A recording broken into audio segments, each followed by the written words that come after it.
안녕하세요. 주님의 마음을 받는 중요한 시간 주마중입니다. 네, 어제는 어떠셨습니까? 힘드셨던 분들 다 오십시오. 위로해 드리겠습니다. 쓰담쓰담해 드리겠습니다. 수고 많이 하셨고요. 고생 많이 하셨습니다. 누가 뭐래도 수고하셨습니다. 자부심을 가지세요. 결과가 어떻게 나왔든 우리는 수고했기 때문에 주님께서는 아시고요. 주님께서는 다 정상 참작해 주실 거라고 생각을 합니다. 아무도 안 보는 것 같지만 주님이 보고 계십니다. 주님의 오늘도 눈길을 항상 의식하고 또 주님만 바라보는, 그래서 주님과 오늘도 눈을 마주치는 귀한 하루가 되었으면 좋겠습니다. 오늘 주시는 주님의 말씀은요, 시편 105편입니다. 오늘은 2절 말씀인데요, 시편 105편 16절과 19절 말씀입니다. 그가 또 그 땅에 기근이 들게 하사 그들이 의지하고 있는 양식을 다 끊으셨도다. 곧 여호와의 말씀이 응할 때까지라. 그의 말씀이 그를 단련하였도다. 아멘. 한 번 더 나누겠습니다. 그가 또 그 땅에 기근이 들게 하사 그들이 의지하고 있는 양식을 다 끊으셨도다. 곧 여호와의 말씀이 응할 때까지라. 그의 말씀이 그를 단련하였도다.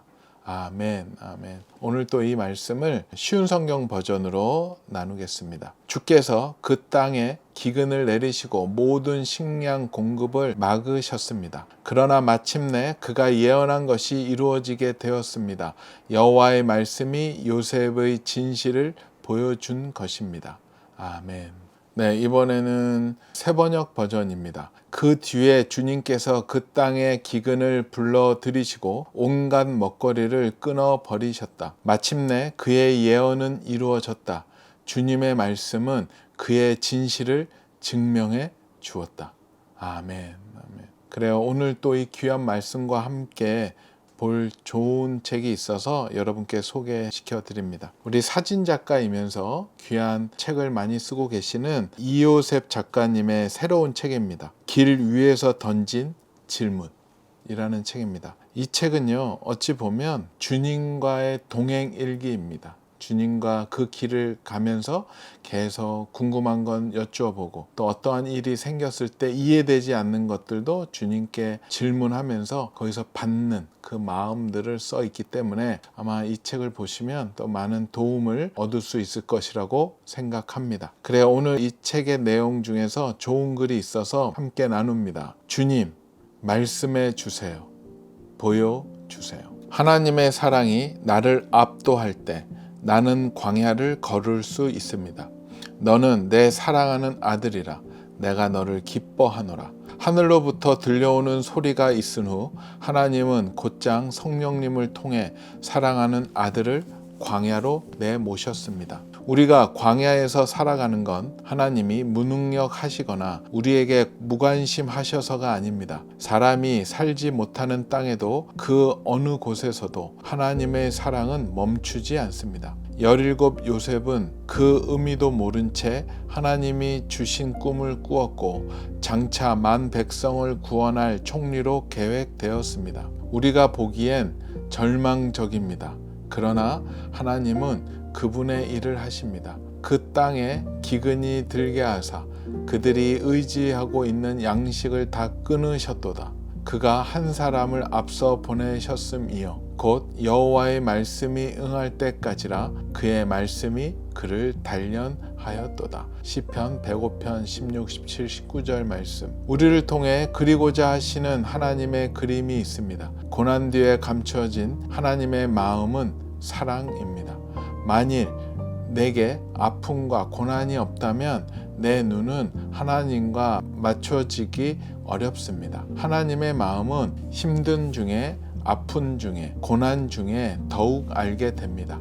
그것이 광야가 존재하는 이유겠지요. 광야는 히브리어로 미르바르입니다. 이 단어는 말씀을 뜻하는 다바르에서 나왔고 미는 프롬을 뜻합니다. 이는 광야가 바로 하나님이 말씀하시는 곳임을 의미하지요. 그래서 볼품없어 보이는 이곳을 하나님의 사람들이 모두 거쳐갔나 봅니다. 사람 눈에 전혀 쓸모없고 버려진 듯한 이곳이 바로 하나님의 사랑으로 빚어지는 재련소일 줄을 누가 알았을까요? 하루 동안 각자 다른 사연을 가진 사람들을 만났습니다. 부모님을 떠나보내 마음이 아픈 사람, 암 선고를 받은 사람과 암 수술로 몸이 아픈 사람, 가장으로서 하루하루를 쉼 없이 살아가는 사람들을요. 누가 가장 힘든 사람인가요? 누구랄 것도 없이 모두가 각자의 어려움 속에 힘든 시간을 보내고 있었습니다. 하지만 하나님이 우리에게 말씀하시면, 그래서 오늘 이 힘겨운 시간을 지나는 이유를 조금이라도 알게 되면 하루의 의미가 달라집니다. 지옥 같은 하루가 순식간에 감사의 여유가 되는 것을 봅니다. 어디로 가야 할지 모를 우리의 처지와 어두운 시절이 마치 광야와 같다면 우리는 궁극적으로 살게 하시는 분은 바로 예수님이십니다. 이유를 알 수 없는 시간 속에서 믿음으로 반응하며 아버지의 사랑을 구합니다. 주님, 말씀해 주세요. 주님의 빛을 비춰 주세요. 제가 한번 살아보겠습니다. 아멘. 저는 우리 이 책의 저자 이요셉 작가님을 보면 참 많은 생각이 나요. 우리 이요셉 작가님하고도 벌써 한 20여 년이 넘은 교제 기간이 있었던 것 같아요. 며칠 전에 오륜교회에서 주최하고 한국 전체 교계에서 많은 사람들이 사랑하고 좋아하는 은혜 받는 다니엘 기도회 강사로 쓰셨더라고요. 너무나도 기뻤고 자랑스러웠습니다. 그분을 젊었을 때부터 봤기 때문에 그 성장 과정, 하나님의 만지시는 과정을 대략적으로 알기에 굉장히 뿌듯했고 너무나도 멋있었어요. 야, 우리 이요셉 작가가 드디어 그곳에 서서 하나님을 자랑하고 있구나. 그 모습이 너무나도 좋았더라고요. 우리 요셉 작가님은 개인적으로는 잘 아는 동생입니다. 또한 하나님 나라의 동지이기도 하죠. 벌써 한 20년이 됐는데요. 요셉 작가님을 처음 만나게 된 것은 팔복, 가난한 자는 복이 있나니 최춘선 할아버지 영상과 책을 쓴 우리 김우영 감독님 아시죠? 우리 작가님이 바로 김우영 감독님과 함께 했던 버드나무라는 그런 모임이 있었는데 거기에 있었던 김우영 감독님의 믿음의 동생이었죠. 그곳에 귀한 분들이 있었어요. 지금 멋있게 또 성장하고 사역하고 있는 우리 성령이 오셨네를 작사 작곡한 찬양까지 직접 하고 있는 CCM 사역자 김도연 사역자도 그때 동생으로 같이 있었고, 김동석 형제인데 지금은 담임 목사님 되셨죠. 그분은 우리 하늘의 언어를 만들게 했던 시발점이 되었던 목사님입니다. 그때는 그냥 청년이었는데 참 옛날 생각을 하면 참 너무 좋아요. 그때 그 버드나무 식구들 또 그 동생들과 함께 세계 많은 곳을 다녔었던 것 같아요. 몽골도 같이 갔었고요. 이용규 선교사님 아시죠? 내려놓음의 이용규 선교사님 만나러 그때 우리 식구들이 다 같이 갔었습니다. 아, 맞아요. 그때 가서 항공 사진으로 찍었던 사진이 내려놓음의 그 표지 사진으로 선택이 되었고, 그래서 우리 이요셉 작가님이 찍었던 그 사진이 내려놓음의 초판 원래 표지, 그 강 이렇게 흘러가는 굽이굽이 흘러가는 그 항공 사진을 그때 같이 갈 때 찍었던 사진을 썼었죠. 그리고 일본에도 아마 같이 갔었고요. 이스라엘 성지순례도 버드나무 식구들과 함께 다녔던 기억이 있습니다. 그 청년 때서부터 우리 이요셉 작가님을 봤는데 정말로 우리 요셉 작가님은 너무나도 착하고 순전하고 항상 양보하고 또 어려운 사람 만나면 사랑으로 대해주고 감싸주고 어려운 곳들만 찾아다니면서 사진으로 봉사해주고 섬겨주는 모습, 참 하나님이 귀하게 사용하시겠구나 라는 생각을 하고 있었었는데, 그때서부터 많이 사용하셨고 그 형제를 하나님께서 키워 가셨던 것 같아요. 그 간증도 듣고 또 저희한테서도 많은 책을 냈는데요, 그 뒤에 이야기를 보면 정말로 고생 많이 했더라고요. 고난도 많았고 그 어려움 가운데 꿈을 접어야 됐었고, 하지만 접은 꿈을 통해서 하나님의 꿈을 보여주셨고, 그 하나님의 꿈을 가지고 하나님의 사람들을 섬기고 세우는 그 모습 정말로 광야 생활을 오래 하셨더라고요. 광야의 길을 가더라도 과정 가운데 하나님을 항상 생각했고 하나님의 시선으로 이 땅의 모든 그림들을 봤고 사진을 찍었고 그것을 나누기도 했었던 이요셉 작가님의 그 모습을 보면서 저는 더 많은 감동이 느껴졌었습니다. 어찌 보면 힘들고 어려운 날들을 관통하고 지나왔던 우리 이요셉 작가님의 그 삶이 지금 아름답게 맺혀지고 열매가 되어서 그 다니엘 기도회도 강사로 나가서 많은 분들한테 영향을 끼치고 또 이렇게 우리 기도회에서 던진 질문 이 책을 통해서도 또 많은 사람들에게 하나님의 마음을 전달한다라는 모습을 보면서 고난이 사람을 만들고 광야가 하나님의 사람으로 만들어 가는구나 라는 것을 보게 되었습니다. 저도 그 모습을 보면서 저를 비춰봤더니 저에게도 그런 시절이 있었던 것 같아요. 물론 지금도 어렵고 힘든 시절은 맞아요. 어찌 보면 광야일 수 있겠는데 지금은 이제 그것을 대하는 태도가 완전히 틀려졌기 때문에 이제는 상황적으로는 광야일 수 있겠지만 지금은 가나안이라고 저는 생각을 합니다. 믿음이 변하게 되니까 광야길이 어느 순간 가나안 젖과 꿀이 흐르는 길로 바뀌어지는 것 같더라고요. 예전에 그 힘든 날이었을 때 믿음도 아직도 온전히 올라오지 못했었을 때 기대했던 기획물들이 처참히 무너지고 실패하고 또 나름대로 버티고 있었던 재정도 다 말라가고 또 그런 가운데 외부의 공격도 있고 또 내부에서도 문제가 계속 일어나서 지체들 간에 문제가 생기고 사람들에게 상처를 받는 그 시절 저도 그때는 정말로 하루하루 버티는 게 쉽지 않더라고요. 특히 믿었던 사람들한테 배신 당할 때 믿었던 관계에서 배신 당할 때가 또 가장 힘든 그런 상황인 것 같아요. 사람에게 받는 상처들이 데미지가 쌓여져 가니까는요 굉장히 힘들더라고요. 요즘 같았으면 어떤 믿음으로 기도로 말씀으로 승리했을 텐데 그때만 하더라도 굉장히 그게 힘들었던 잘 몰랐던 시기였었던 것 같아요. 저의 마음은 다 무너지고 패배의식에 사로잡히고 주님은 나를 버리신 거 아닌가? 나를 잊으셨나? 막 자기 비하, 자기 혐오까지 그리고 하나님은 왜 나를 안 도우실까? 라는 생각까지 가게 됐죠. 바닥에 갔고 또 바닥을 지나 지하까지 파고 들어갔던 그 시절이었었던 것 같아요. 그런데 참 하나님의 열심이에요. 저의 어떠한 능력으로 저의 열심으로 그런 어려운 날을 풀어간 것이 아니고요. 그렇게 낙심하고 어려워하고 있었을 때 하나님께서 일을 하시더라고요. 평소에 아는 분이었는데 그때는 그렇게 친밀히 교제하지 않았던 분에게 연락이 왔어요. 그러면서 하는 말이 굉장히 재미있어요. 자기가 기도하는데 자기네 교회에서 새로운 부흥회를 시작하는데 갑자기 저 생각이 났다라는 거예요. 그래서 여진구 대표한테 연락을 하라는 마음을 주셔서 함께 은혜를 받으라는 마음을 주셔서 뻘쭘하지만 연락을 한다라고 웃으면서 연락을 하시더라고요. 그래서 받았는데 저희 상태 아시잖아요. 굉장히 너덜너덜해지고 하나님한테 버림받은 거 아닌가 오해하고 있었던 별로 상태가 좋지 않은 상황이었는데 그 전화가 굉장히 하나님이 주시는 음성으로 하나님이 주시는 사인으로 받게 되더라고요. 그래서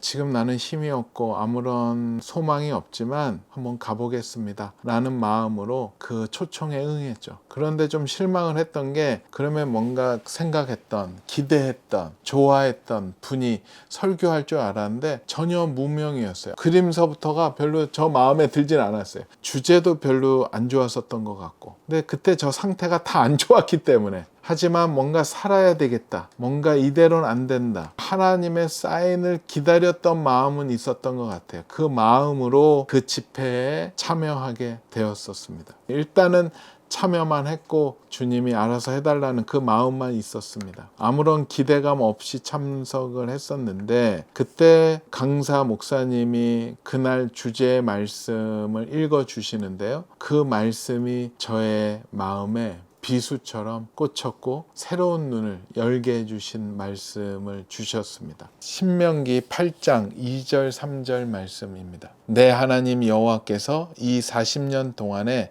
내게 광야길을 걷게 하신 것을 기억하라. 이는 너를 낮추시며 너를 시험하사 내 마음이 어떠한지 그 명령을 지키는지 지키지 않는지 알려 하심이라. 너를 낮추시며 너를 줄이게 하시며 또 너도 알지 못하며 내 조상들도 알지 못하던 만나를 내게 먹이신 것은 사람이 떡으로만 사는 것이 아니요 여호와의 입에서 나오는 모든 말씀으로 사는 줄을 내가 알게 하려 하심이니라. 아멘.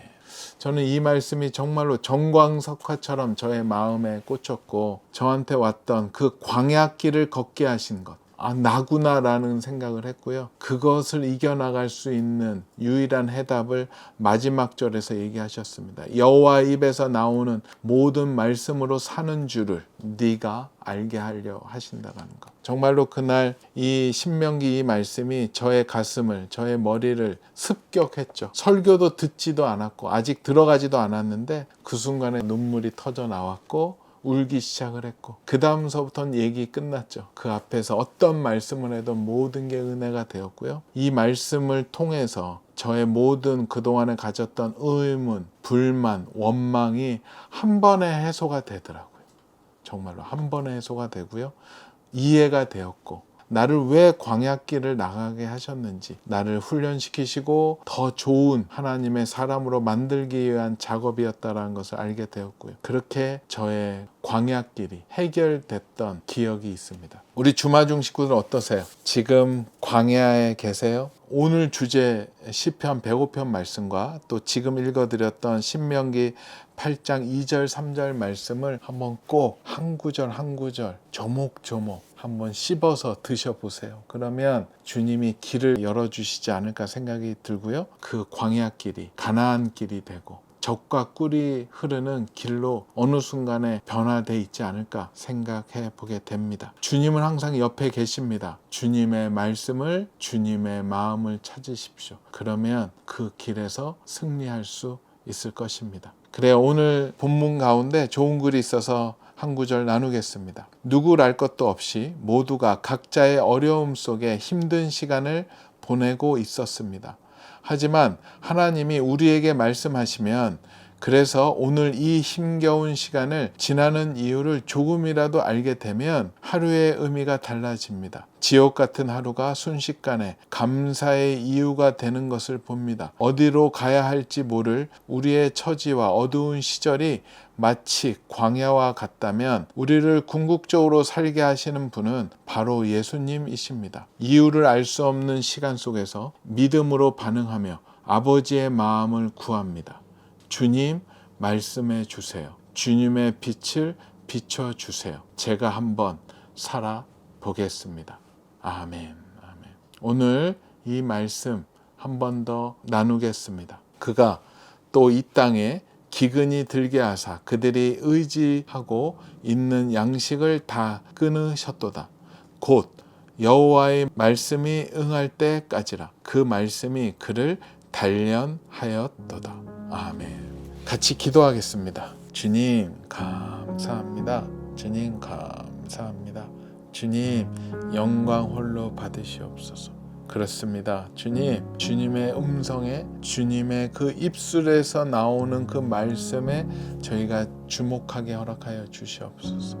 그 말씀대로 따라가면 우리의 광야길이, 험한 길이, 깜깜한 길이, 광야의 그 어려운 길들이 이제 광명한 길로 나서게 될 것이고 하나님의 그 놀라운 길로 인도될 줄을 저희가 믿습니다.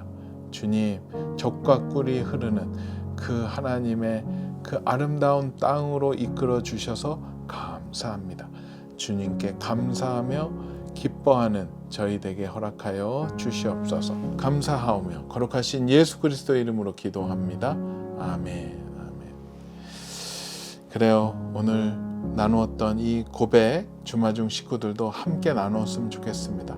하나님이 주신 그 감동들 또 마음들이 있다면 우리 댓글에 많이 남겨주십시오. 그리고 많이 나누어 주십시오. 또 이 귀한 나눔들이 저희뿐만 아니라 더 많은 사람들한테 나누어지고 새로운 하나님의 백성들한테 나누어져서 또 함께 이 기쁨을 나눌 수 있다면 너무 좋지 않을까 생각합니다. 여러분들 기대하겠습니다. 어떻게 일하셨는지 보겠습니다. 오늘도 주님과 함께 기뻐하는 하루 되시기 바라며 오늘도 블레싱.